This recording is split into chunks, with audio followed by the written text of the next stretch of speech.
Il était une fois Miley, une jeune femme qui vivait dans le pays des grandes montagnes. Il y avait beaucoup de montagnes dans ce pays, comme en Suisse, juste plus grandes. Ce pays s'appelait le Népal.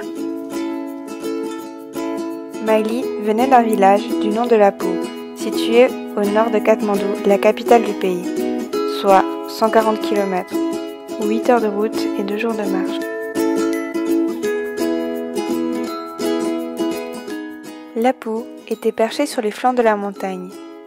Ici, on cultivait traditionnellement du riz et d'autres céréales, sur des terrasses qui entouraient tout le village. Un jour, Miley tomba gravement malade. Elle fut touchée par la dysenterie. Son état s'aggrava et la déshydratation la gagnait rapidement. Elle devait absolument aller voir un médecin. Mais voilà, son village se trouvait à plus de 3 jours de marche de la première structure médicalisée. Malheureusement, le temps était compté et la route beaucoup trop longue.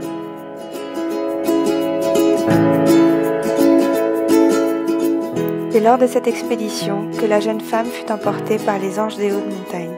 Ces créatures sont connues dans la vallée, où beaucoup de personnes comme elle tombent malades et s'envolent beaucoup trop rapidement.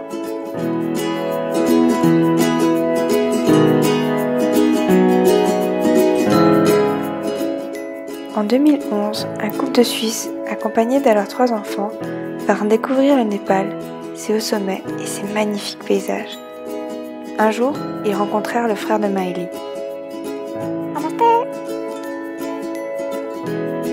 Celui-ci raconta la tragédie de sa sœur.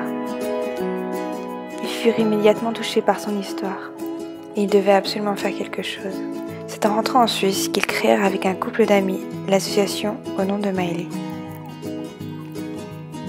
En 2013, cette association, à but 100% non lucratif, a pu mettre sur pied un dispensaire médical dans le village ainsi qu'un programme d'alphabétisation des femmes. En avril 2015, le Népal fut touché par un violent tremblement de terre d'une magnitude de 7,9. Celui-ci détruisit une grande partie du village. Ici, la terre bouge souvent et chaque nouvelle secousse menace de détruire ce qui vient d'être construit.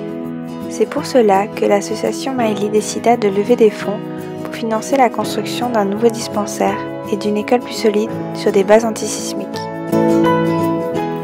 Cette année, parmi les nouveaux projets, un système de canalisation va être mis en place, ainsi que la mise en route du nouveau dispensaire et de l'école du village, reconstruite en partenariat avec l'école au lac.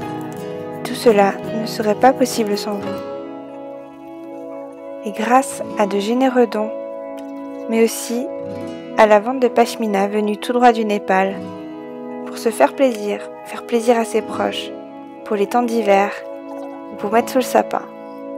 Merci et namasté.